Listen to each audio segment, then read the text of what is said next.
اکثر روایات کے مطابق محبوب کریم علیہ السلام کی ذات بابرکات کو اللہ پاک نے معراج کا شرف ہجرت سے پہلے والے سال 27 رجب کی رات کو عطا فرمایا۔ آپ ملاحظہ فرمائیں گے کہ چونکہ اگلے سال محبوب کریم صلی اللہ تعالی علیہ وآلہ وصحبہ وبارک وسلم کی ذات بابرکات نے مکہ مکرمہ سے ہجرت فرما کر مدینہ طیبہ میں تشریف لانا ہے، اور جیسے ہی محبوب کریم علیہ السلام پھر مدینہ طیبہ میں تشریف لاتے ہیں تو وہاں مدینہ شریف کے اندر جو پہلے سے آباد اقوام تھیں، لوگ تھے، مختلف مذاہب اور مختلف خیالات کے لوگ تھے۔ اگر ہم سیرت ابن حشام کو اس حوالے سے دیکھیں یا طبقات ابن سعد کو، امام محمد بن اسحاق کی سیرت کو، جو امہات کتابیں ہیں، دوسری صدی ہجری کی، تیسری صدی ہجری کی، تو پوری صحت سے یہ چیز ہمارے سامنے آ جاتی ہے کہ تقریباً 9 اقوام مدینہ طیبہ اور اس کے مضافات کے علاقے میں اس وقت آباد تھیں، اور 2 بڑے قبائل تھے انصار مدینہ کے، اوس اور خزرج، جن میں خزرج قبیلے کے سردار حضرت سیدنا سعد بن عبادہ رضی اللہ عنہ تھے، اور اوس کے سردار حضرت سیدنا عبداللہ بن رواحہ انصاری رضی اللہ عنہ کی ذات بابرکات۔ تو چونکہ ہجرت سے بھی 2 سال قبل سے اوس اور خزرج کی بہت بڑی تعداد نبی پاک علیہ السلام کی ذات بابرکات پر ایمان لا چکی تھی، بیعت عقبہ اولیٰ میں، بیعت عقبہ ثانیہ میں،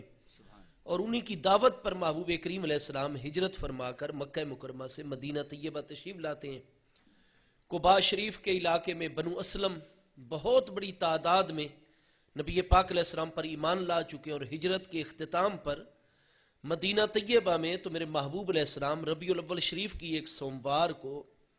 داخل ہوتے ہیں، لیکن مدینہ طیبہ میں داخل ہونے سے پہلے 14 دن تک نبی پاک علیہ السلام قباء شریف کے مقام پر قیام فرماتے ہیں۔ وہیں جمعے کی فرضیت بھی نازل ہوتی ہے، نماز جنازہ کی فرضیت بھی نازل ہوتی ہے، مسجد قباء شریف کا سنگ بنیاد بھی رکھا جاتا ہے۔ تو چونکہ مدینہ طیبہ کے مضافاتی علاقے اور مدینہ طیبہ شہر کے اندر محبوب کریم علیہ السلام کے غلاموں کی تعداد جو تھی وہ اکثریت میں ہو چکی تھی، رہائشی آبادی اور مقامی باشندوں کے حوالے سے، نبی پاک علیہ السلام کی ذات بابرکات نے تشریف لانے کے بعد جہاں مسجد نبوی شریف علی صاحب الصلاۃ والسلام کا سنگ بنیاد رکھا، اس کے ساتھ ہی اسلامی تعلیمات کو لوگوں میں عام کرنے کے لیے صفہ اسلام کے پہلے تعلیمی اور تربیتی ادارے کا سنگ بنیاد رکھا گیا۔ اس کے ساتھ ہی محبوب کریم علیہ السلام نے انسانوں کو ایک بہترین معاشرتی نظام دینے کے لیے تمام کی تمام موجود اقوام کے نمائندوں کا اجلاس طلب فرمایا، اور 9 اقوام کے ساتھ وہاں محبوب کریم علیہ السلام کا معاہدہ ہوا پہلے سال ہی، ہجرت کے پہلے سال، جس کو میثاق مدینہ سیرت طیبہ کی کتابوں میں کہا جاتا ہے۔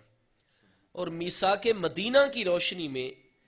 متفقہ طور پر میرے پیارے مصطفیٰ کریم علیہ السلام کی ذات بابرکات مدینہ طیبہ کی اس پہلی نظریاتی اسلامی ریاست کے سربراہ مقرر ہو گئے۔ تو محبوب کریم علیہ السلام اللہ پاک کے برحق رسول علیہ السلام ہے، برحق نبی علیہ السلام ہے، سید الانبیاء والرسل ہیں، خاتم النبیین ہیں علیہ الصلاۃ والسلام، اور اس کے ساتھ ساتھ محبوب کریم علیہ الصلاۃ والسلام ریاست مدینہ کے پہلے حکمران جو ہے،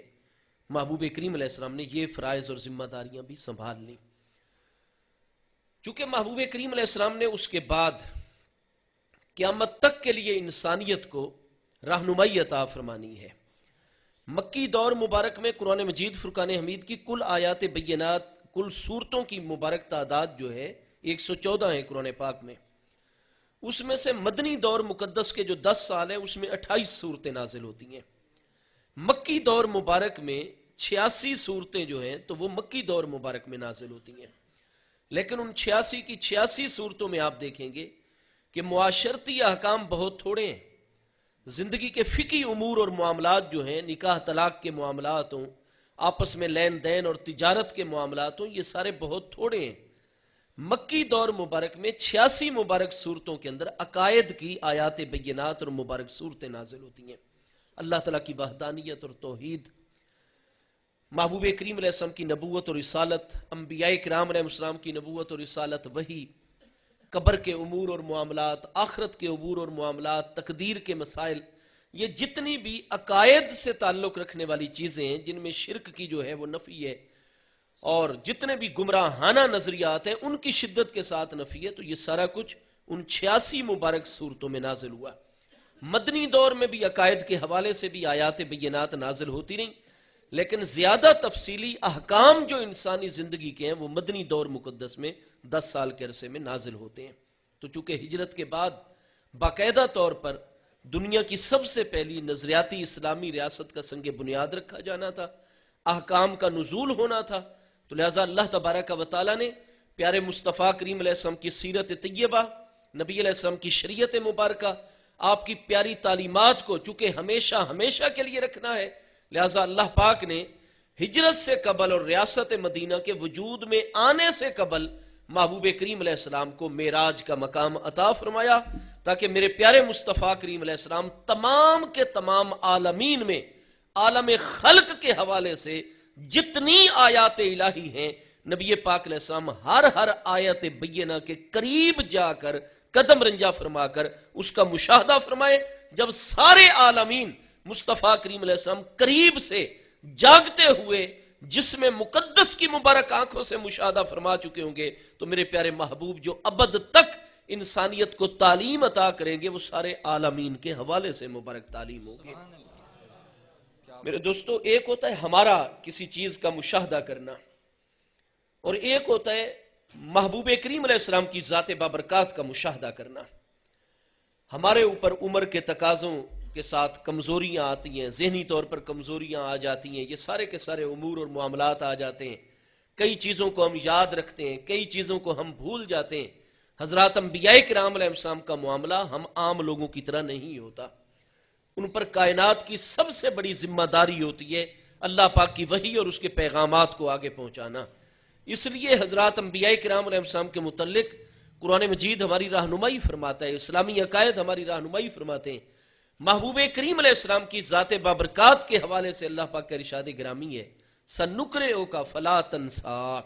الا ما شاء اللہ. اے میرے پیارے محبوب نبی علیہ السلام، ان قریب ضرور بالضرور ہم آپ کو ایسا پڑھائیں گے، سارے کے سارے امور کائنات کے آپ کی ذات بابرکات پر اس طرح ہم پیش کریں گے کہ فلا تنسا، اے میرے پیارے محبوب نبی علیہ السلام آپ کبھی بھی ان کو بھول نہیں سکیں گے. الا ما شاء اللہ، لیکن ہاں جہاں اللہ چاہے گا. اللہ تبارک و تعالیٰ پیارے مصطفیٰ کریم علیہ السلام کی ذات بابرکات کی طرف نسیان کو متوجہ فرماتا ہے. اس لیے موطا امام مالک کے اندر صحیح سند کے ساتھ حدیث پاک ہے، میرے آقا کریم علیہ السلام نے فرمایا کہ لا انسا ولیکن انسا، فرمایا میں خود نہیں بھولتا ہوں. انبیاء کرام علیہ السلام کی مبارک ذاتوں میں اللہ پاک نے بھول جانے کا جوہر ہی نہیں رکھا ہے، ورنہ تو وہ پتہ نہیں کون سی وحی الہی اور آیات بینات امت تک پہنچانا بھول جائیں، کئی احکام پہنچانا بھول جائیں. فرمایا نہیں، لا انسا، میں کبھی بھی نہیں بھولتا، ولیکن انسا، لیکن میں اللہ کی طرف سے بھلایا جاتا ہوں. اور انبیاء کرام کے نسیان اور بھلائے جانے کا مطلب بھی علم کلام اور علم شریعت میں یہ ہے کہ جب اللہ پاک نے تکمیل دین کا کوئی تقاضا نازل فرمانا ہوتا ہے، محبوب علیہ السلام کی امت کے لیے کوئی نیا حکم، کوئی نرمی عطا کرنی ہوتی ہے، تو اس وقت اللہ پاک محبوب کریم علیہ السلام کی توجہ اس معاملے سے ہٹا کر اپنے حسن مطلق کے انوار و تجلیات کی طرف لگا دیتا ہے. جیسے بخاری شریف، مسلم شریف، جامع ترمذی، ان سب کے اندر آپ سجدہ سہو کی حدیث مبارکہ ملاحظہ فرمائیں گے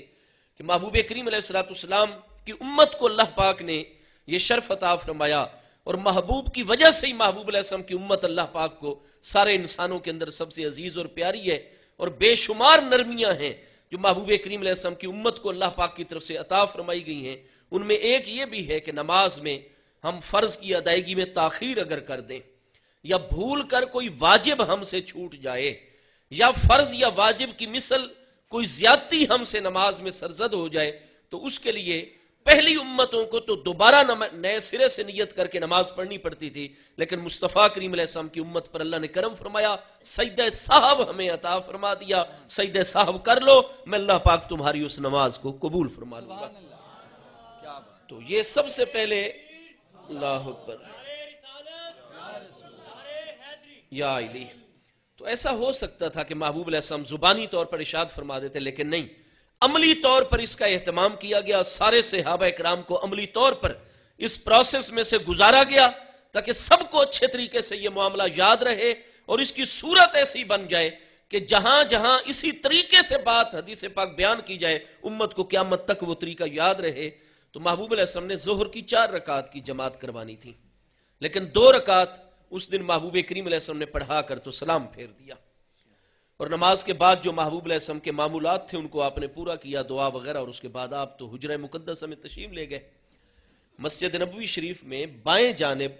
حضرت ام المومنین سیدتنا عائشہ الصدیقہ رضی اللہ عنہا کا حجرہ مقدسہ ہے، اور درمیان میں پردہ لٹکا رہتا تھا۔ تو محبوب کریم علیہ السلام فرضوں سے پہلے کی سنتیں وہیں ادا فرمایا کرتے تھے، اور نماز کے بعد بھی وہاں آپ اکثر تشریف لے جایا کرتے تھے۔ تو میرے پیارے مصطفیٰ کریم علیہ السلام،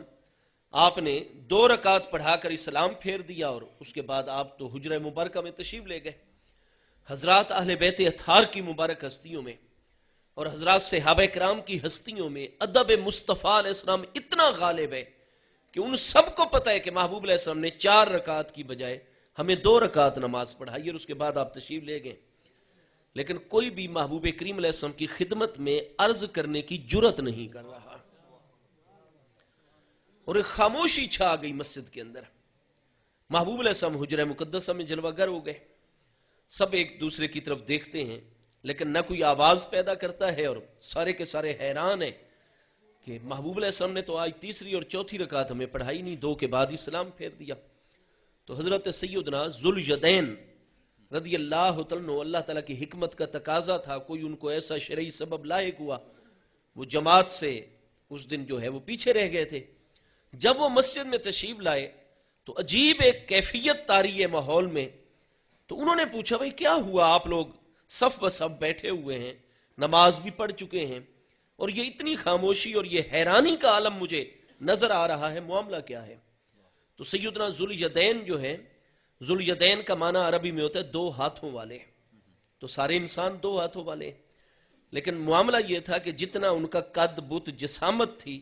اس کے مقابلے میں ان کے ہاتھ مبارک لمبے تھے۔ تو محبوب علیہ السلام ان کو دیکھ کر مسکرا پڑتے تھے، اور آپ نے ان کو یا ذوالیدین ایک دن ارشاد فرمایا، وہ 2 ہاتھوں والے، یعنی باقیوں کے مقابلے میں زیادہ لمبے ہاتھوں والے۔ تو چونکہ حضرت ذوالیدین پر محبوب علیہ السلام کی کرم نوازی تھی کہ ان کو دیکھ کر آپ مسکرا پڑتے، اور وہ محبوب علیہ السلام کے سامنے ایسی ایسی باتیں کرتے جس سے محبوب کریم علیہ السلام خوشی اور انبساط کی کیفیت میں آ جاتے تھے۔ تو لہٰذا انہوں نے آ کر پوچھا کہ معاملہ کیا ہے، تو ان کو بتایا گیا کہ محبوب علیہ السلام نے تو ہمیں 2 رکعت کی جماعت کروائی ہے۔ انہوں نے فرمایا اچھا، میں محبوب علیہ السلام کی بارگاہ میں حاضری دیتا ہوں اور میں معلوم کرتا ہوں۔ تو وہ مسجد کی طرف سے ہی حجرہ مبارک کے دروازے پر پہنچ گئے، سلام جا کر عرض کیا اور اجازت چاہی داخلے کی، ان کو اجازت مل گئی۔ محبوب علیہ السلام نے بڑی خوشی کی حالت میں ان کا استقبال کیا، اور انہوں نے جب کلام کی اجازت طلب کی اور اجازت مل گئی تو عرض کی حضور میں ایک بات عرض کرنا چاہتا ہوں۔ حضور اکوسرت الصلاۃ ام نسیتا، حضور کیا نماز قصر کر دی گئی ہے، 2 رکعت کر دی گئی ہے 4 کی بجائے ظہر کی، یا حضور آپ پر اللہ پاک نے نسیان، یعنی آپ کی توجہ اللہ نے کسی اور امر کی طرف مبذول فرما دی؟ تو بڑے ادب سے عرض کی حضور کوسرت الصلاۃ ام نسیتا۔ تو میرے پیارے مصطفیٰ کریم علیہ السلام نے فرمایا آپ کیا کہہ رہے ہیں، معاملہ کیا ہے؟ عرض کی حضور انکا قد صلیت بہم رکعتین، آپ نے تو آج کرم نوازی فرمائی ہے اور 2 رکعتیں پڑھائی ہیں 4 کی بجائے، پہلے آپ 4 پڑھاتے ہیں۔ تو محبوب علیہ السلام نے فرمایا اچھا چلو، ہم نے اگر 2 پڑھا دی ہیں تو آؤ میرے ساتھ، ہم اگلی 2 بھی پڑھا دیتے ہیں، 4 پوری کر دیتے ہیں۔ یہ اب میرے پیارے مصطفیٰ علیہ السلام کی خصوصیت ہے، اجماع امت ہے اس پر۔ محبوب علیہ السلام حجرہ مقدسہ بائیں طرف تھا، ٹھیک ہے جی۔ تو مدینہ طیبہ میں جب آپ موجود ہوتے ہیں، دعا کریں ذکر محبوب کے صدقے اور ذکر معراج کے صدقے، اللہ پاک سب کو، سب غلامان محبوب کو، محبوب کی تمام امتی مرد خواتین کو بار بار با ادب محبوب کی بارگاہ کی حاضری کی توفیق عطا فرمائے آمین۔ تو مدینہ طیبہ جب آپ ہوں تو وہاں سے چونکہ مکہ مکرمہ جنوب کی طرف ہے، تقریباً 500-550 کلومیٹر کے فاصلے پر، ہم یہاں پاکستان میں، تو یہاں سے تو مکہ مکرمہ مغرب کی سمت میں ہے۔ مدینہ طیبہ جب ہوں تو سیدھا پھر جنوب کی طرف ہوتا ہے مکہ مکرمہ۔ تو اس طرح مسجد ہے، ادھر محراب، بائیں طرف حجرہ مبارک تھا۔ محبوب علیہ السلام تو 2 رکعت پڑھا کر حجرہ مبارک میں تشریف لے گئے، تو محبوب کریم علیہ السلام کے تو ٹھیک 90 ڈگری کے زاویے کے اوپر مکہ مکرمہ سے یوں جنوب کی طرف محبوب علیہ السلام کا رخ انور پھر گیا، جبکہ قرآن پاک میں تو واضح فَوَلُّوا وُجُوهَكُمْ شَطْرَهُ، استقبال قبلہ تو نماز میں شرط ہوتا ہے، لیکن میرے محبوب کی ذات وہ کعبے کا بھی کعبہ ہے، قبلے کا بھی قبلہ ہے۔ وَلِكُلٍّ وِجْهَةٌ هُوَ مُوَلِّيهَا، قرآن پاک ارشاد فرماتے ہیں، اس کی ذرا تفسیر میں جو تفسیر بالاشارہ ہے روح المعانی وغیرہ میں وہ ملاحظہ فرمائیں، تو میرے پیارے مصطفیٰ کریم علیہ السلام کا چہرہ انور اور سینہ اقدس خانہ کعبہ سے مکمل طور پر 90 ڈگری کے زاویے پر پھر چکا تھا، اور محبوب کریم علیہ السلام اس کے بعد کلام بھی فرما چکے ہیں، لیکن یہ مصطفیٰ کریم علیہ السلام کی خصوصیت ہے، اگر کوئی اور ہوتا تو قبلے سے رخ پھرنے کے بعد اور نماز کے خارج کا کلام کرنے کے بعد اب وہ نئی نیت سے نماز پڑھتا، لیکن یہ میرے مصطفیٰ علیہ السلام کی خصوصیت ہے، محبوب علیہ السلام پر یہ قانون لاگو نہیں ہوتا جو ہمارے اوپر لاگو ہوتا ہے۔ محبوب علیہ السلام نے فرمایا آئیں ہم آپ کو مزید 2 رکعت کی جماعت کرواتے ہیں، یا رسول اللہ صلی اللہ علیہ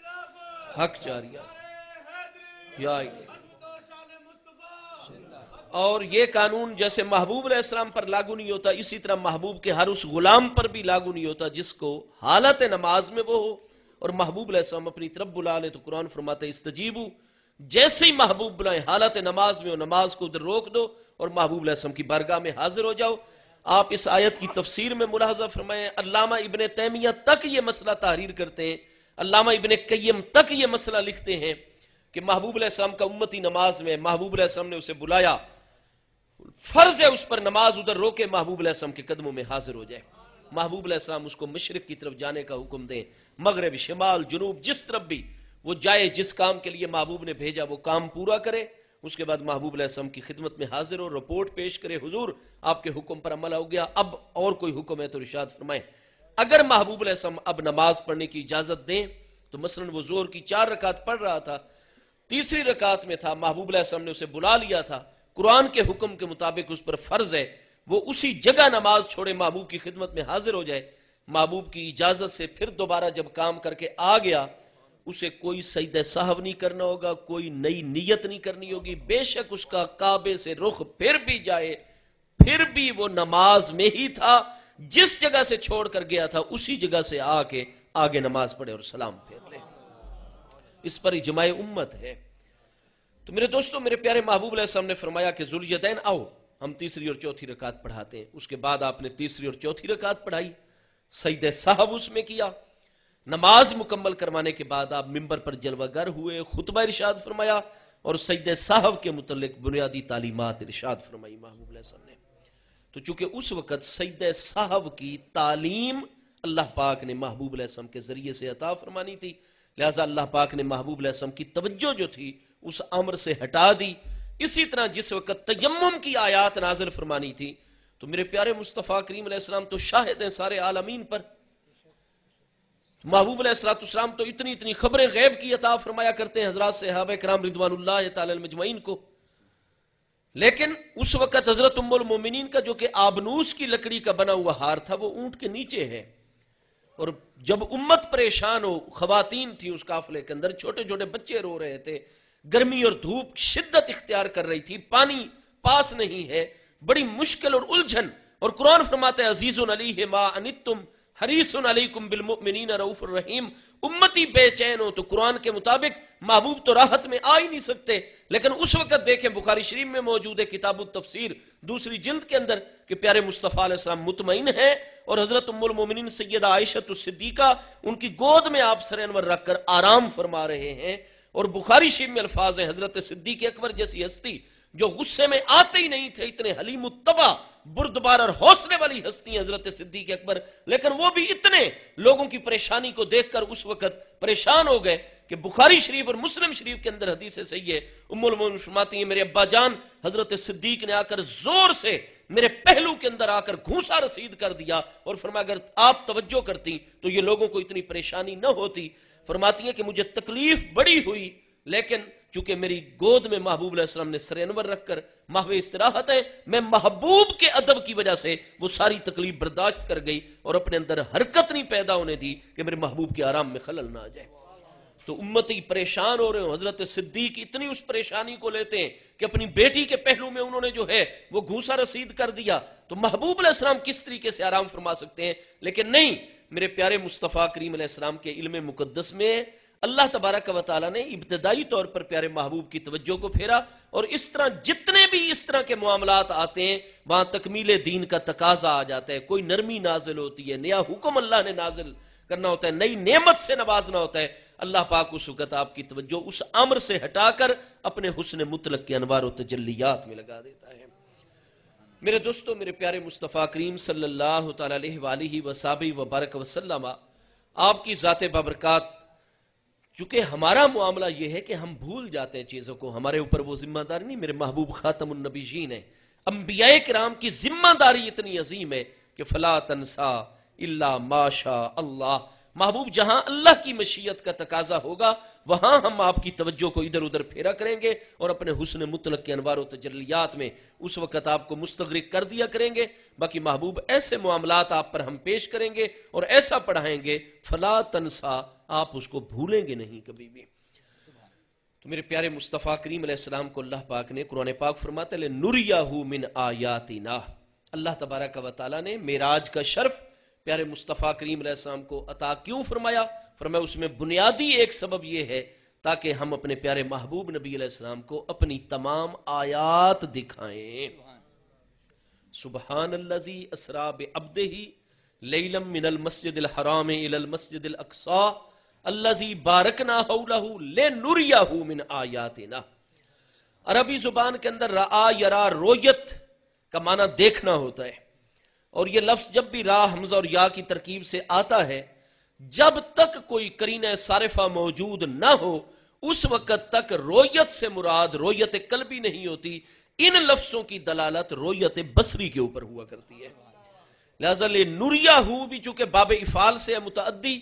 معنی یہ تھا تاکہ ہم دکھائیں اپنے پیارے مصطفیٰ کریم علیہ السلام کی ذات بابرکات کو اپنی آیات بینات، تو چونکہ یہاں رآ یرا رویت سے ہے باب افعال ارا یری اراتن، لہذا اللہ پاک انہی الفاظ میں ہمیں یہ واضح فرما دیتا ہے کہ میرے بندو یہ مت سمجھنا کہ یہ کوئی خواب کا واقعہ تھا، نہیں، یہ عالم منام کی بات نہیں ہے، عالم رؤیا کی بات نہیں ہے، جاگتے ہوئے جسم مقدس کے ساتھ ہم نے اپنے پیارے محبوب کو یہ شرف عطا فرمایا کہ محبوب این بیداری کی حالت میں ہماری ہر آیت کے پاس تشریف لے جا کر خود اپنی مقدس آنکھوں سے اس کا مشاہدہ فرمائے۔ میرے دوستو، ایک ہے ہمارا کسی چیز کو دیکھنا اور ایک ہے پیارے مصطفیٰ علیہ السلام کا کسی چیز کو دیکھنا۔ محبوب کریم علیہ السلام کی دعا ہے اللہم آرنا حقائق الاشیاء کما ہی، اللہ پاک جس چیز کی جو حقیقت ہے ہر چیز کا ظاہر بھی ہمیں دکھا اور جو اس کی حقیقت ہے وہ حقیقت بھی ہمیں دکھا۔ میرے پیارے مصطفیٰ کریم علیہ السلام کی جو سچی اتباع کرے آپ کا غلام قیامت تک آنے والا امتی، اس کو یہ مقام حاصل ہو جاتا ہے کہ اللہ پاک فرماتا ہے اذا احببتہ، بخاری شریف میں حدیث قدسی ہے صحیح سند کے ساتھ، جب میں اللہ پاک اپنے بندے سے اپنی شان کے مطابق محبت فرماتا ہوں فَكُنْتُ سَمْعَهُ الَّذِي يَسْمَعُ بِهِ وَكُنْتُ بَصَرَهُ الَّذِي يُبْصِرُ بِهَا، فرمایا میں اس کی آنکھوں کے اندر اپنا نور بصارت جلوہ گر کر دیتا ہوں، صفت بصارت کا نور اس کی آنکھوں میں رکھ دیتا ہوں، یبصر بہا، اب وہ دیکھتا ہے تو محض عام لوگوں کی طرح ان آنکھوں سے نہیں دیکھتا بلکہ اس نور سے دیکھتا ہے جو صفاتی نور میں نے اس کی آنکھوں میں جلوہ گر اور موجود کر دیا ہے۔ کنت سمعہ الذی یسمع بہ، اس کے کانوں کے اندر میں اپنا نور صفت سماعت جلوہ گر کر دیتا ہوں، اب وہ سنتا ہے تو باقی لوگوں کی طرح محض ان کانوں سے نہیں سنتا بلکہ اس نور سماعت کے ساتھ سنتا ہے جو اللہ کی صفت سماعت کا نور اور تجلی ہے۔ اور اللہ تبارک و تعالیٰ کی صفت سماعت سے کون سی چیز ہے جو باہر ہو؟ اللہ کی صفت بصارت سے کون سی چیز ہے جو باہر ہو؟ تو کائنات خلق کا کوئی ذرہ ایسا نہیں جو اللہ پاک کی بصر اور اس کی سماعت کے دائرے سے باہر ہو۔ تو میرے دوستو،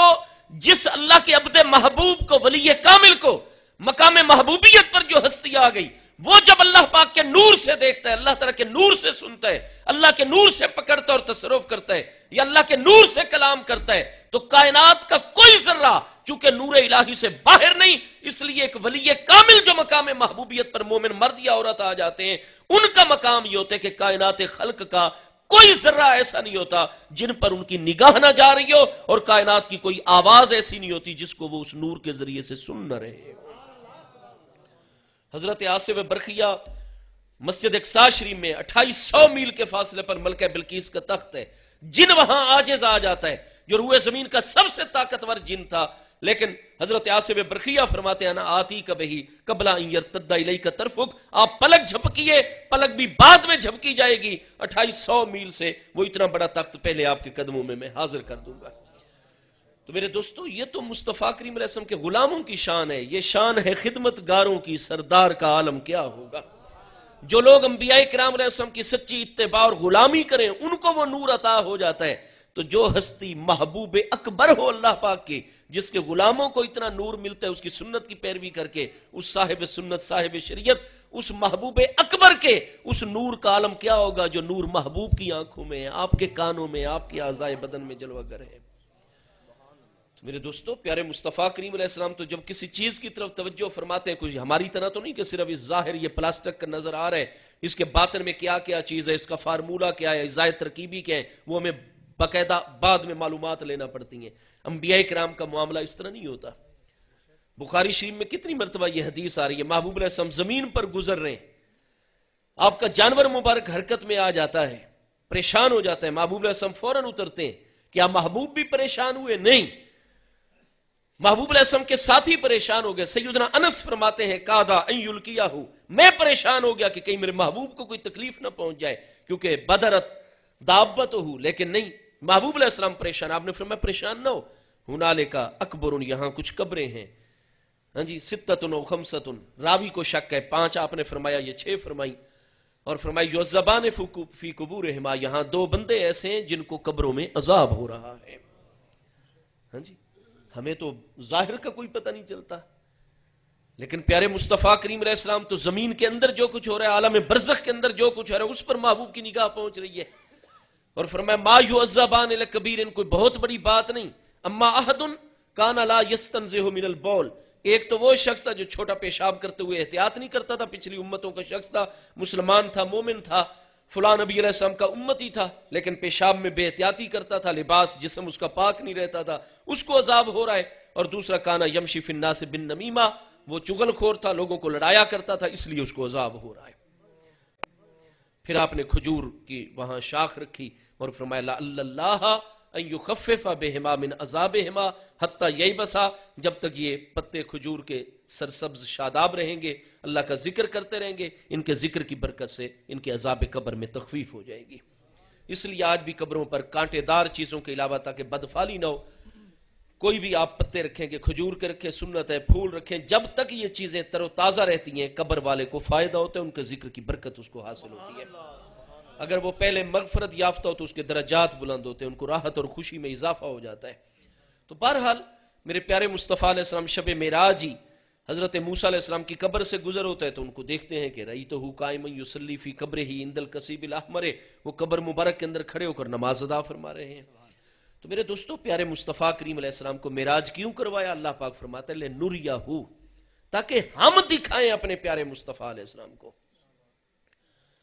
تو اللہ پاک تو ایک ہے، قل هو اللہ احد، تو چاہیے تو یہ تھا کہ چونکہ توحید کا غلبہ ہوتا ہے معاملات کے اوپر، لہٰذا اللہ پاک فرماتا لِأُرِيَهُ من آیاتنا، تاکہ میں دکھاؤں اپنے محبوب کو آیات، لیکن نہیں جمع متکلم کا صیغہ نازل لِنُرِيَهُ من آیاتنا، تو واحد ہو کر بھی جمع کا صیغہ، یہ عربی اسلوب میں چونکہ قرآن پاک نازل ہوئے، قرآن پاک کے 12ویں پارے سورہ مبارکہ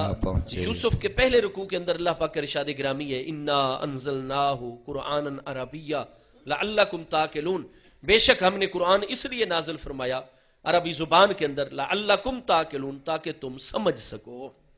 عربی زبان میں نازل کرنے کا مقصد یہ ہے تاکہ تم اللہ کے کلام کو درست سمجھ سکو۔ تو چونکہ عربی اسلوب پر قرآن نازل ہوئے تو عربی مبین میں واحد ہو کر ایک بندہ کلام کرنے والا ہو کر جمع کا صیغہ کب استعمال کرتا تھا؟ یہ عرب سرداروں کا طریقہ تھا کہ جب کوئی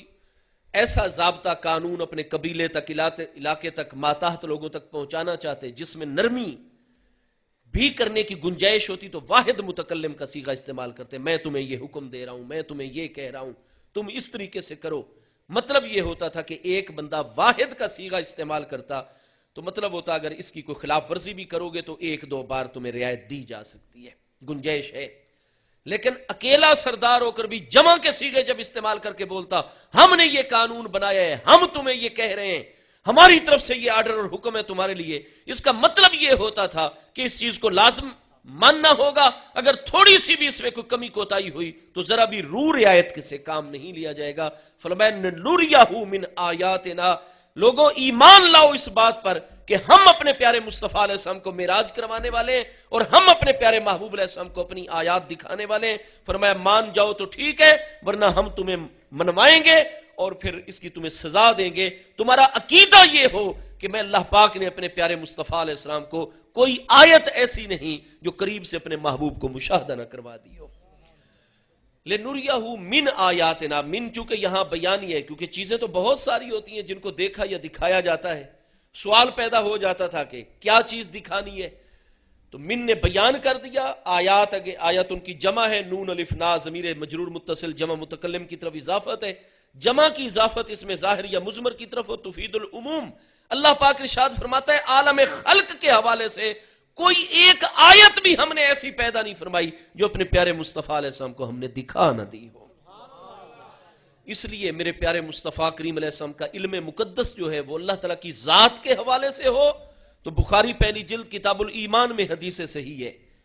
3 نوجوان صحابہ کرام رضوان اللہ تعالی المجمعین نے آپس میں میٹنگ کی. بخاری پہلی جلد کتاب الایمان میں، مسلم پہلی جلد کتاب الایمان میں ہے. انہوں نے کہا کہ آؤ اکٹھے ہو کر چلتے ہیں محبوب کریم علیہ السلام کے دروازے اقدس پر، اور ادھر باہر کھڑے ہو کر آواز دیتے ہیں، سلام عرض کرتے ہیں. اور محبوب علیہ السلام کی زوجہ محترمہ حضور سیدتنا ام المومنین رضی اللہ عنہ سے محبوب علیہ السلام کے جو گھر میں معمولات ہیں بالخصوص رات کے اللہ کی عبادت کے حوالے سے وہ معلوم کرتے ہیں. انہوں نے جا کر سوال کیا، ان کو جواب عطا کر دیا گیا کہ محبوب کریم علیہ السلام کا رات کے وقت عبادت، ریاضت، اللہ کی بارگاہ میں حاضری کا یہ طریقہ ہے. اتنا ٹائم آپ اس طرح رات کو تقسیم فرماتے ہیں. روزے رکھنے اور نہ رکھنے کے حوالے سے محبوب علیہ السلام کا یہ گھر کے اندر طور طریقہ ہے. یہ ساری چیزیں انہوں نے معلومات لیں اور آ کر باہر ایک جگہ پر کھڑے ہو گئے اور آپس میں گفتگو شروع کر دی اور کہنے لگے محبوب علیہ السلام کا مقام تو مقام محبوبیت کبریٰ ہے، آپ تو سید الانبیاء والرسل ہیں. تو اس لیے محبوب علیہ السلام روزے رکھتے رکھتے درمیان میں افطار بھی کرنے لگ جاتے ہیں، نفلی روزے بھی. اور محبوب علیہ السلام رات ازواج مطہرات کو بھی ٹائم عطا فرماتے ہیں، باری کے مطابق کچھ دیر آرام بھی فرما لیتے ہیں اور پھر اللہ کی عبادت بھی کرتے ہیں. لیکن ہمیں جو ہے وہ خیال کرنا چاہیے کہ اس مقام پر ہم تو نہیں پہنچ سکتے جو مقام اللہ کی بارگاہ میں محبوب علیہ السلام کا ہے، لہٰذا ہمیں پوری کوشش کرنی چاہیے. تو ہمیں کسی قسم کا آرام اور راحت طلب کی طرف نہیں جانا چاہیے. یہ انہوں نے فیصلہ کیا. اس فیصلے کے بعد ایک نوجوان صحابی رضی اللہ عنہ نے اعلان کر دیا کہ میں ابھی ان میرڈ اور کنوارا ہوں، لن ازوجا، میں ساری زندگی جتنی بھی اللہ نے مجھے مقدر فرمائی ہے میں بالکل شادی نہیں کروں گا، کیونکہ شادی کرنے سے معاشرتی اور گھریلو ذمہ داریاں آ جاتی ہیں، گھر والوں کے حقوق کی ادائیگی، سسرال والوں کے حقوق، بچے اللہ تعالیٰ عطا کر دے ان کے معاملات، تو اس طرح تو مجھے بڑے سارا وقت اور اپنی صلاحیتیں ادھر دینی پڑیں گی، لہٰذا میں مجرد ان میرڈ اکیلا رہوں گا تاکہ کسی کی ذمہ داری آئے نہیں اور میں اللہ تعالیٰ کی عبادت میں وقت گزاروں، میں تو شادی نہیں کروں گا.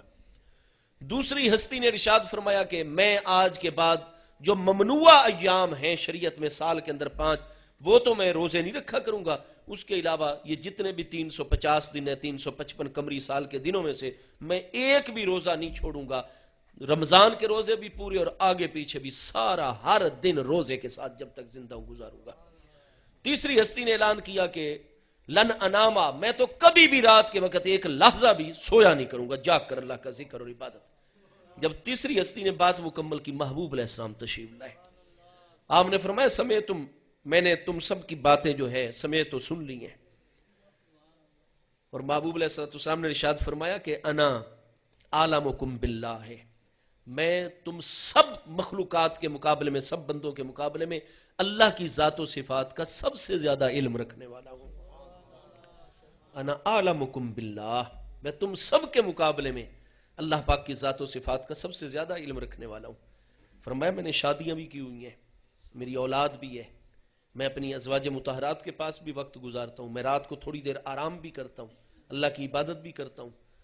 اور میں روزے رکھتا بھی ہوں نفلی طور پر، پھر درمیان میں افطار بھی کر دیتا ہوں، روزے کئی میں چھوڑتا بھی ہوں۔ رمضان کے روزے تو ہیں فرض پورے، شعبان شریف میں نفلی روزے محبوب علیہ السلام رکھتے تو بخاری شریف میں حضرت ام المومنین فرماتی ہیں ہمیں یوں لگتا کہ اب تو شعبان شریف کا آخر آ جائے گا اور محبوب کوئی روزہ ہی نہیں چھوڑیں گے، اس طرح تواتر سے رکھنے لگ جاتے بلا انقطاع، اور پھر یک دم محبوب علیہ السلام درمیان میں شعبان کے روزے چھوڑ دیتے، ہمیں یوں لگتا کہ اب آپ روزے نہیں رکھیں گے، لیکن پھر اچانک آپ شروع کر دیتے روزے۔ تو افطار بھی فرمایا میں کرتا ہوں، میں کھانا بھی کھاتا ہوں، روزے بھی رکھتا ہوں، یہ سارے کے سارے معاملات ہیں۔ میرے پیارے مصطفیٰ علیہ السلام نے ارشاد فرمایا اسلام میں کوئی راہبانیت اور ترک دنیا کی تعلیم نہیں، شادی بھی کرو، افطار بھی کرو، روزے بھی رکھو، اور رات کو آرام بھی کرو اور تہجد بھی ادا کرو۔ تو یہاں کیا ارشاد فرمایا اس حدیث صحیح کے اندر ہے، انا اعلمکم باللہ، میں تم سب کے مقابلے میں اللہ پاک کی ذات و صفات کا سب سے زیادہ علم رکھنے والا ہوں۔ اللہ کی ذات و صفات کے بھی سب سے بڑے عالم عالم خلق میں میرے پیارے مصطفیٰ علیہ السلام کی ذات بابرکات، اور عالم خلق کے حوالے سے بھی عالمین کے جتنے امور و معاملات ہیں، اللہ تعالیٰ کے جو اصول ہے قدرت جاری و ساری ہیں، اور جس چیز کو جس فطرت، نیچر، طبیعت، مزاج پر جس مقصد کے اللہ پاک نے پیدا فرمایا، ان ساری چیزوں کے سب سے بڑے عارف اور عالم ہیں تو پیارے مصطفیٰ علیہ السلام کی ذات بابرکات ہے۔ تو میرے پیارے مصطفیٰ کریم علیہ السلام کو معراج شریف کا شرف اللہ تبارک و تعالیٰ نے عطا فرمایا، اس طرح کے تمام عالمین ہمارے پیارے مصطفیٰ کریم علیہ السلام کے مشاہدے کے اندر آ گئے۔ نہ صرف مشاہدے میں، پہلے محبوب علیہ السلام زمین سے، اپنے گھر سے روئے زمین پر رہتے ہوئے ان ساری کائنات عالمین کا مشاہدہ فرماتے ہیں، انا ارسلناک شاہدن، لیکن شب معراج ہر آیت اور ہر عالم میں محبوب کریم علیہ السلام کو جلوہ گر فرمایا گیا، آپ کے مبارک قدموں کی برکت پہنچائی گئی، ہر چیز کو پیارے مصطفیٰ کریم علیہ السلام نے بسر چشم مبارک خود مشاہدہ فرمایا، کے بارے میں محبوب علیہ السلام کو علم یقینی اور علم خطاب فرمایا گیا۔ محبوب علیہ السلام معراج سے واپس تشریف لائے، اس لیے قیامت تک جو تعلیمات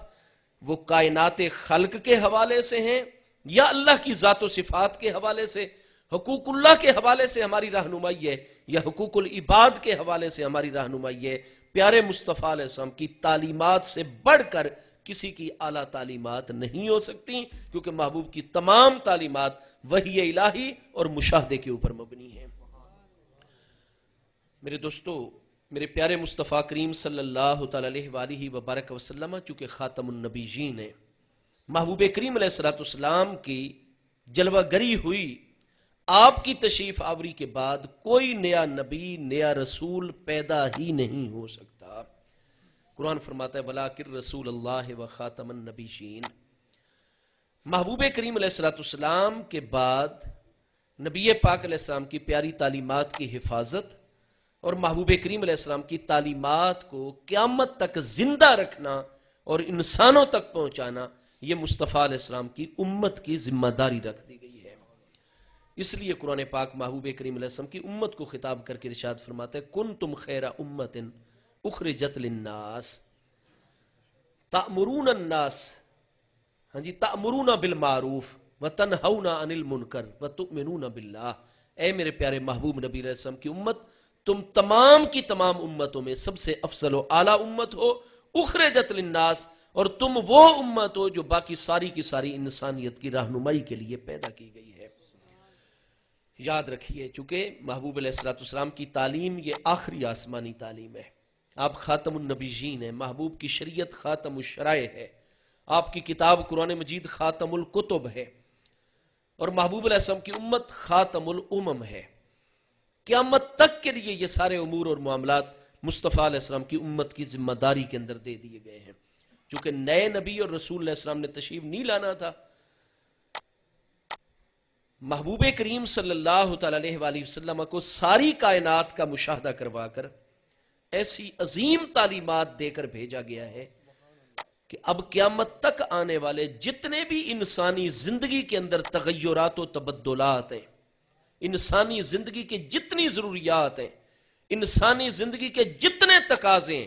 ان سب کے لیے مکمل اور کامل تعلیمات ہیں تو پیارے مصطفیٰ کریم علیہ السلام کی شریعت مبارکہ کے اندر۔ اس لیے یہ بڑا فرسودہ سا خیال ہے کہ محبوب کریم علیہ السلام کی سیرت طیبہ یا مبارک تعلیم سے ہم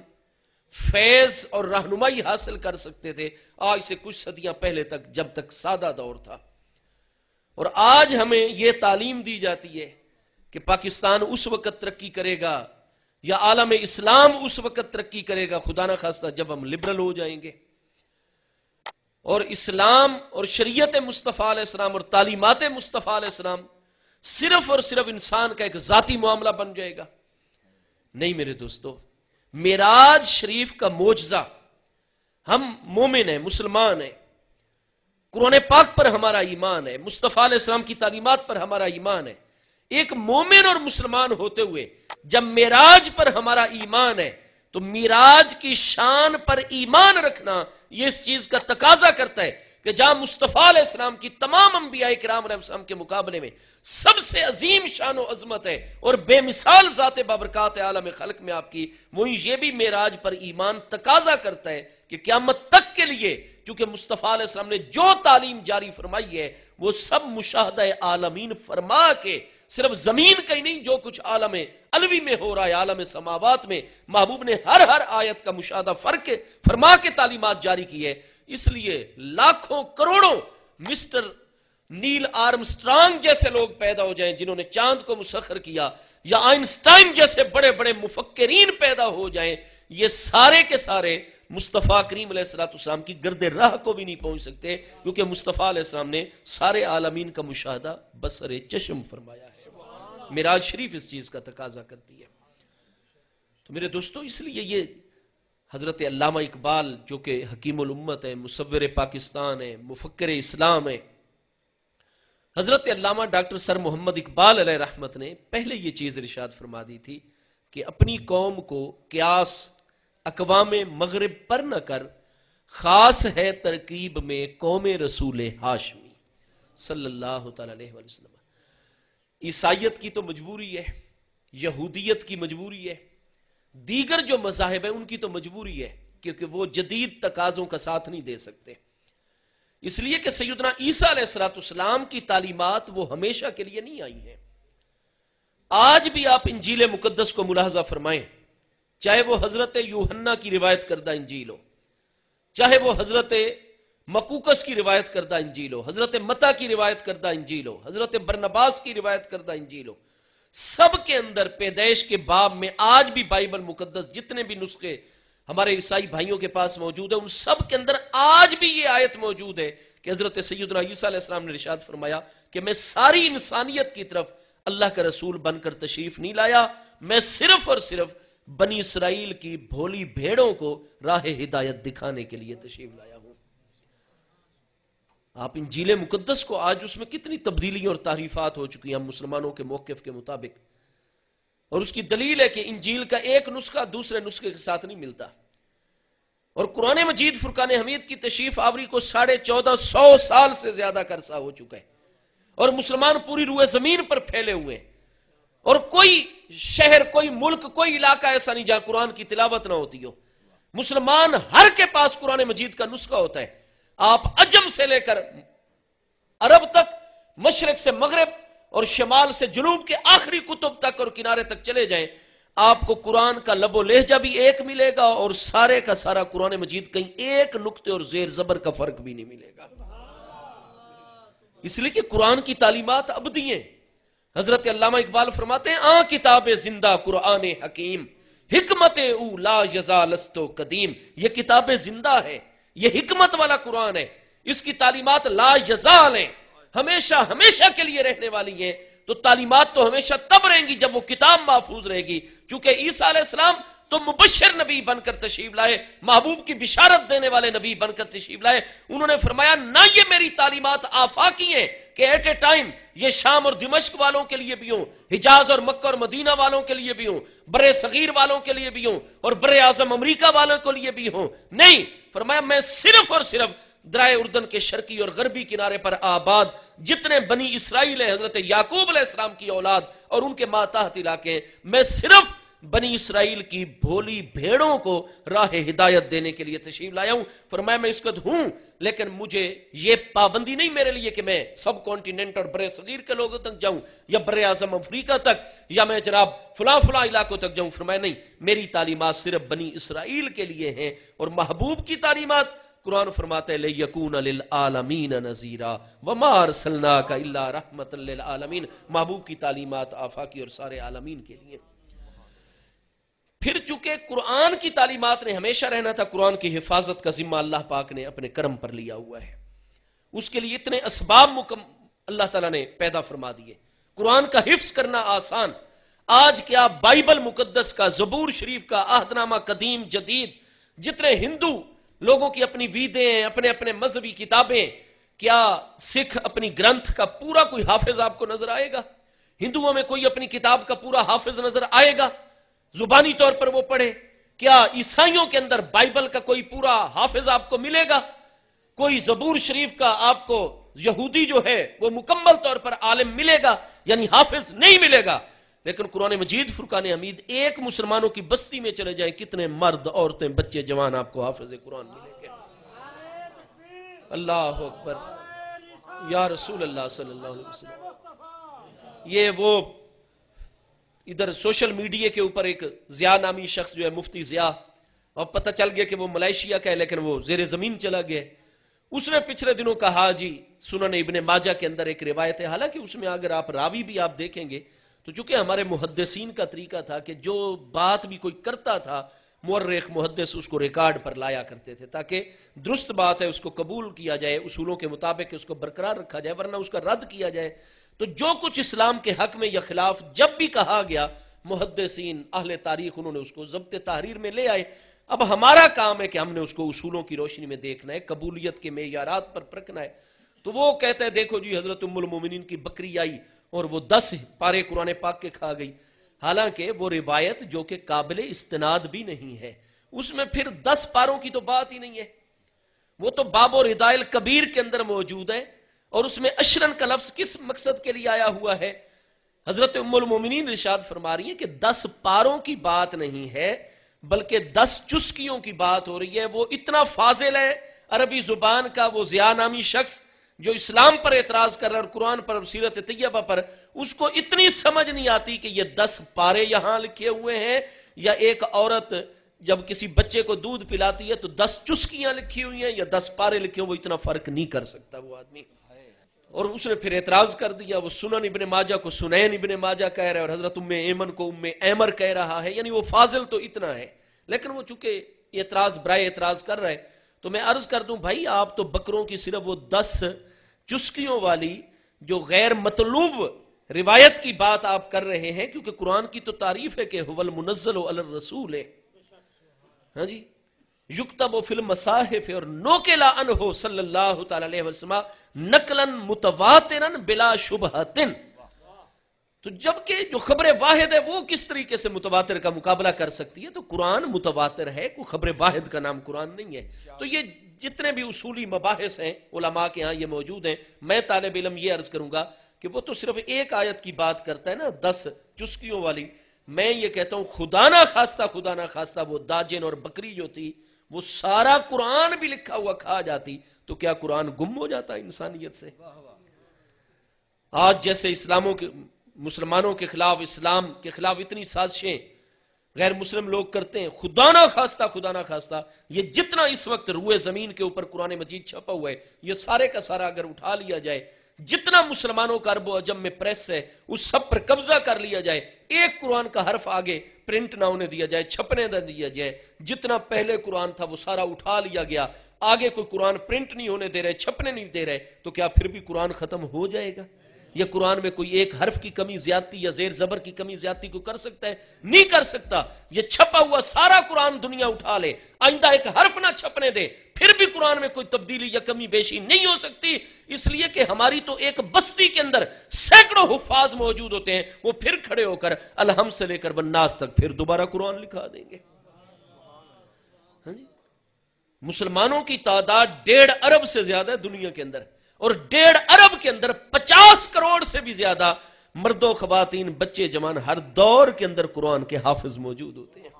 اسی ٹھٹا صادقہ آباد کے اندر کتنے حافظ قرآن مرد ہیں. یہ ہر سال جو ہمیں نماز تراویح عطا کی گئی ہے، یہ قرآن کی حفاظت کا تو اتنا بڑا معاملہ ہے. ہمارا حافظ قرآن کے آگے زبانی نہیں پورا قرآن الحمد سے لے کر والناس تک نماز تراویح میں سناتا. اور یہ قرآن کی حفاظت کی ذمہ داری ہے مسلمان امت پر کہ باپ پیچھے سامع اور بیٹا آگے سنا رہا ہو، استاد آگے سنا رہا اور شاگرد پیچھے سامع آپ کھڑا کر دیں. استاد سے بتقاض بشری یا باپ سے بھی غلطی ہو، وہ پیچھے سامع بیٹا ہو یا شاگرد ہو وہ نہیں رعایت کرتا، وہ فوراً لقمہ دے دیتا ہے، جی یہاں سے یوں درست کر لیا جائے. ہاں جی. تو میرے دوستو، اتنی خواتین کروڑوں کی تعداد میں عالم اسلام میں ہر دور میں حافظ ہوتی ہیں، بچے حافظ ہوتے ہیں. سارا قرآن اٹھا لیں، آگے نہ چھپنے دیں، پھر بھی قرآن ختم نہیں ہو سکتا. اس کا ایک نقطہ بھی ادھر ادھر نہیں ہو سکتا، کیونکہ عرب و عجم کے اندر کروڑوں حافظ قرآن ہیں جو پھر لکھواتے چلے جائیں گے. مسلمانوں کے پاس تو اسی طرح قرآن موجود رہے گا. یہ چیز عیسائیت اپنے اندر کر کے دکھائے نا ہمیں، اور اس کی سبب ہے اللہ تعالیٰ نے کیوں انجیل مقدس، زبور شریف، تورات مقدس، یہ عہد نامہ قدیم جدید آج کل جو نام دیا جاتا ہے صحائف وغیرہ کو،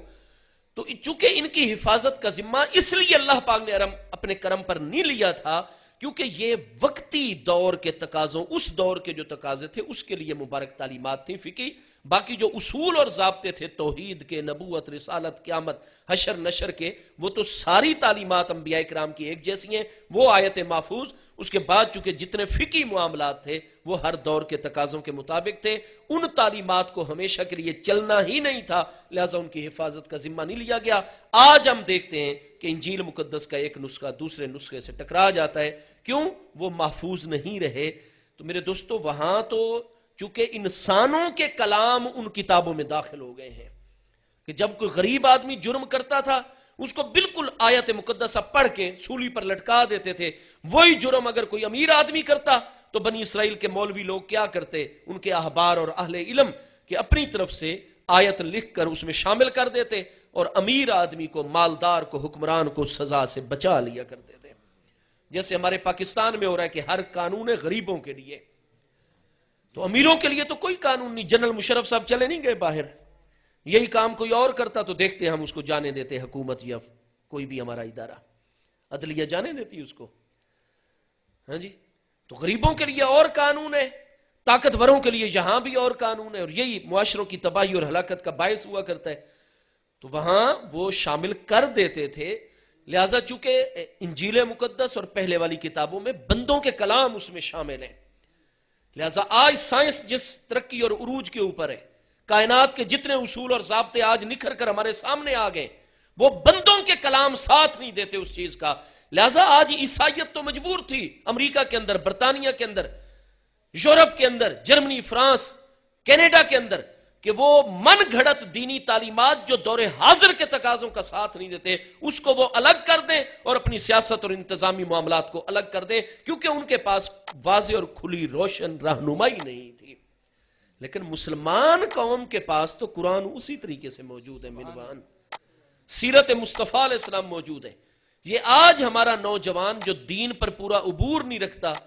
اور جذباتی لوگ ان کو رہنمائی کرنے کے لیے مل گئے، رفع یدین کا مسئلہ ہے، اونچی آمین کا مسئلہ ہے، آج یہ مناظر اور لڑائی جھگڑے کا سبب بنا کھڑا ہے. جبکہ اللہ تبارک و تعالیٰ نے تو چونکہ محبوب علیہ السلام کی سیرت کو قیامت تک زندہ رکھنا ہے، میرے محبوب نے ایک لحظے کے لیے بھی اپنی حیات طیبہ میں کوئی کام کیا، اللہ نے اس کو محفوظ کروا دیا روایت اور حدیث کی روشنی میں، اور امت میں کوئی نہ کوئی محبوب کے غلام اور امتی پیدا کر دیے جو آج بھی اس سنت کو زندہ رکھے ہوئے ہیں، اگرچہ وہ منسوخ بھی ہو گئی ہے. اس لیے امام شافعی کے مسائل امام ابو حنیفہ کی یہ آپس میں ٹکراتی نہیں ہے. کوئی لڑائی جھگڑا ان کے اوپر نہیں ہونا چاہیے. عقیدہ درست ہو سب کا، ادب والا. رفع یدین امام شافعی کرتے ہیں، کیا ہم ان کو اپنا امام نہیں مانتے؟ حضور سیدنا الغوث العظم جیلانی رضی اللہ عنہ پیران پیر ہستی ہیں، آپ حنبلی المسلک طریقے کے اوپر چلتے ہیں، آپ رفع یدین کرتے ہیں نماز میں، کیا ہم ان کو اپنا بزرگ نہیں مانتے؟ ہمیں کوئی رفع یدین سے چڑ نہیں ہے، کوئی اونچی آمین سے چڑ نہیں ہے، ہمارا جمہور اہل اسلام کا موقف یہ ہے کہ آپ عقیدہ وہی اپنائیں جو غوث العظم جیلانی والا اعتقاد اور عقیدہ ہے، امام شافعی اور امام احمد بن حنبل والا عقیدہ ہے، وہ عقیدے سراسر ادب پر مبنی ہیں جو اسلام کی عطا کر دیں۔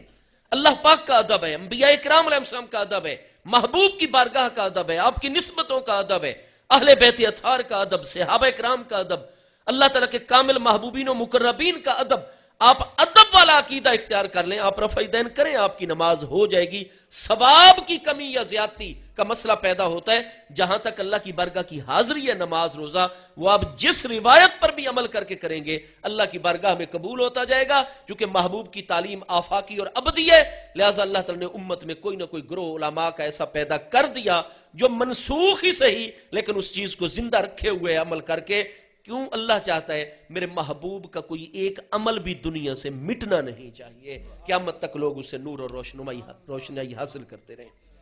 تو میرے دوستو، میں گزارش یہ کروں گا، محبوب کریم علیہ السلام کی معراج شریف پر جب ہمارا کامل ایمان ہے، آپ واقعات معراج تو خود پڑھتے رہتے ہیں، سنتے رہتے ہیں، لیکن حضرت علامہ فرماتے ہیں کہ سبق یہ دیا معراج مصطفیٰ نے مجھے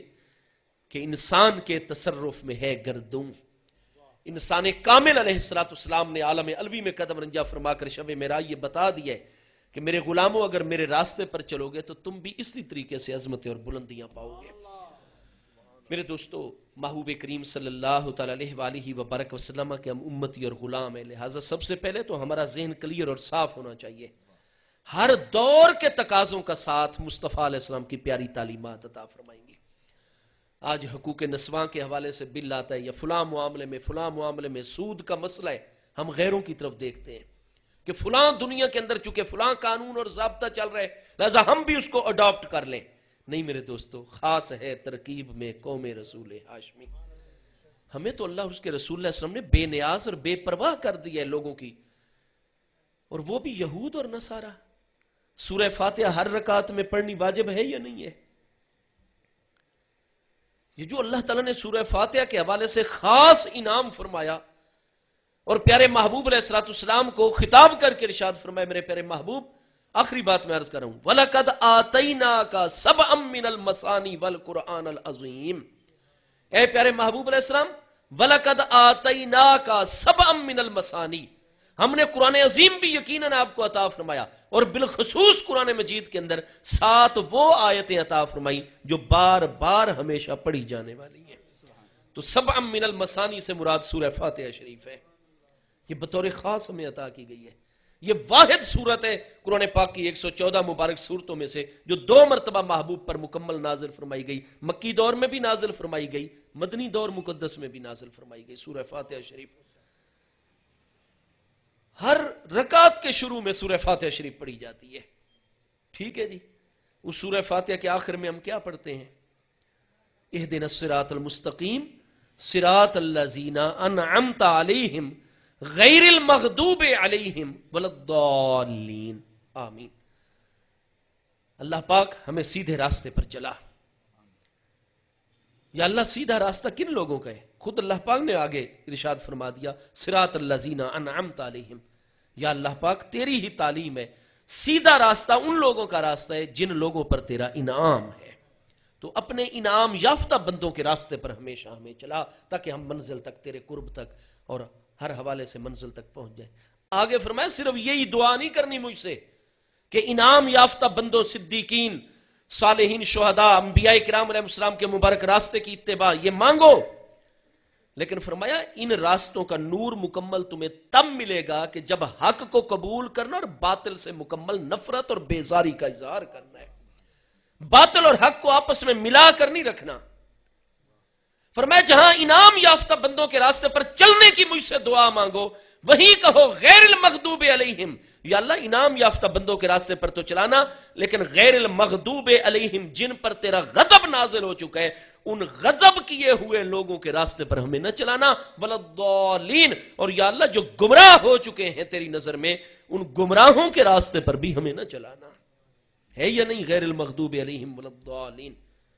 آپ ساری تفاسیر اٹھا کر دیکھ لیجئے، حضرت سیدنا مولا کائنات سیدنا ابو بکر صدیق، سیدنا فاروق اعظم، سیدنا عبداللہ ابن عباس، تابعین میں حضرت سیدنا محمد بن سیرین، حضرت مجاہد بن جبر، سیدنا حسن بصری، ان سے لے کر آج تک یہاں غیر المغضوب میں المغضوب علیہم سے مراد کون ہے؟ نصارہ۔ غیر المغضوب علیہم سے مراد کون ہے؟ جن پر غضب، یہود مراد ہے۔ ولدالین جو گمراہ ہو گئے ان سے مراد کون ہے؟ نصارہ مراد ہے۔ نتیجہ کیا نکلا؟ یا اللہ انعام یافتہ بندوں کے راستے پر چلانا، حضرات انبیاء کرام، حضرات صدیقین، حضرات شہداء، حضرات صالحین کے راستے پر چلانا، لیکن ہمیں کبھی بھی مغضوب علیہم اور ولدالین یہود اور نصارہ کے طریقے پر نہ چلانا۔ اور آج ہم اپنے ہر قانون کو یہودیوں سے لیتے ہیں اور نصارہ سے لیتے ہیں۔ ہاں جی، تو پھر معراج شریف کے فلسفے پر ہمارا ایمان کب ہے؟ تو اعتقاد تو ہے ہمارا، لیکن عمل کے اندر تو وہ چیز نہیں ہے نا۔ تو اعتقاد کا نور، فلسفہ تو محض فلسفہ رہ جاتا ہے کتابوں کے اندر، الفاظ کے اندر، جب تک اس کو عمل کے اندر نہیں ڈھالا جاتا۔ تو میرے دوستو، ہم تو ہر رکعت میں جب اللہ کی بارگاہ میں حاضر ہوتے ہیں، اللہ پاک کی طرف سے کیا توجہ ہوتی ہوگی ہمارے اوپر کہ یہ میرے عجیب بندے ہیں۔ جب نماز میں ہاتھ باندھ کر باوضو، لباس بھی اپنا پاک کیے کھڑے ہوتے ہیں، جسم بھی ان کا پاک ہوتا ہے، جگہ بھی پاک، قبلہ رو ہو کر میری بارگاہ میں کھڑے ہوتے ہیں، اس وقت کہہ رہے ہوتے ہیں غیر المغضوب علیہم ولدالین، یا اللہ ہمیں نہ یہودیوں کے رستے پر چلانا، نہ عیسائیوں کے رستے پر چلانا۔ اور جیسے ہی سلام پھیرتے ہیں، ان کا کھانا پینا بھی یہود نصارہ کی ثقافت اور تہذیب پر ہے، ان کا لباس بھی انہیں کی تھا، ان کا سوچ، ان کا قانون، ان کے ضابطے، ان کا طور طریقہ، سارا نظام ہی انہوں نے انہی کے طریقے پر رکھا ہوا ہے۔ یہ عجیب معاملہ نہیں ہے؟ تو معراج شریف پر ہمارا ایمان اس چیز کی نفی کرتا ہے۔ معراج شریف پر ایمان بتاتا ہے جس ہستی کو شب اسرا کا دولہا مانتے ہو، اپنے سارے معاملات بھی اس کی پیاری تعلیم کے مطابق لے کر آؤ، کیونکہ وہ ہستی لنریہ من آیاتنا۔ ہاں جی، فرمایا کائنات میں کوئی ایسی ہستی نہیں جو معراج کے اس مقام پر فائز ہوئی ہو جس مقام پر ہمارے مصطفیٰ کریم علیہ السلام کی ذات بابرکات فائز ہے۔ اللہ تبارک و تعالیٰ کی بارگاہ یہ جتنے بھی اس طرح کے پروگرام میلاد شریف کے ہوتے ہیں، معراج شریف کے ہوتے ہیں، یا حضرات اہل بیت اطہار کے مقدس ایام ہیں، صحابہ کرام کے مبارک ایام ہیں، اولیاء اللہ کے مبارک عرس، ان سب کا مقصد یہی ہوتا ہے کہ ہم ہر دور کے تقاضوں کے مطابق ان ہستیوں کی پیاری تعلیمات سے فیض یاب ہوتے رہیں۔ ہمارے نوجوانوں نے، مجھے بڑی عظیم خوشی ہے، ایمانی خوشی ہے، ایسا کوئی موقع ہوتا ہے بڑی محبت کے ساتھ ان سارے کے سارے سلسلوں کا آغاز کرتے ہیں، اور ہماری خوش قسمتی اس علاقے کے اندر جہاں ہمارے باقی اہل علم حضرات اس پورے کے پورے علاقے کو سیراب کر رہے ہیں، ہمارے ائمہ دین ہیں، مساجد کے امام ہیں، ہمارے علماء، مدارس میں مدرسین، ہماری معلمات، مائیں بہنیں بیٹیاں جو پڑھا رہی ہیں، علم کا نور اور فیض ہر اعتبار سے ہم تک پہنچا رہے ہیں۔ الحمدللہ اس علاقے کے ہمارے پہلے والے بزرگوں کی نیکی اللہ پاک نے کرم نوازی اور رحمت فرمائی۔ آل رسول علیہ السلام اور آل رسول علیہ السلام میں بھی الحمدللہ وہ ہستیاں جن کو مصطفیٰ علیہ السلام کی نیابت اور وراثت کا شرف حاصل ہے۔ میرے محبوب علیہ السلام کے وصال اقدس کے ایام قریب ہیں، تو میرے پیارے مصطفیٰ علیہ السلام نے فرمایا نحن معاشر الانبیاء لا نورث ما ترکناہ فہو صدقۃ انما اورثنا العلم فمن اخذہ منہ اخذ بحظ وافر۔ میرے آقا کریم بخاری شیم میں یہ الفاظ موجود ہیں، جامع ترمذی کتاب العلم میں، علماء اہل تشیع کی صحاح اربع حدیث کی سب سے معتبر کتابیں، ان میں اصول کافی کی پہلی جلد 17 پر، کتاب العلم میں حضرت اسامہ بن زید رضی اللہ عنہ سے مروی یہ حدیث موجود ہے۔ میرے آقا کریم علیہ السلام نے فرمایا ہم جو انبیاء کرام علیہ السلام کی مبارک جماعت ہیں، نحن معاشر الانبیاء، تو نحن یہاں مبتدا ہے، معاشر الانبیاء مضاف خبر مرفوع ہوتی ہے، تو لیکن یہاں منصوب پڑھی جاتی ہے، معاشر الانبیاء پڑھا جاتا ہے۔ ہمارے اساتذہ اس طرح کیوں؟ التخصیص، یہاں منصوب ہو رہی ہے خصوص کی بنا پر،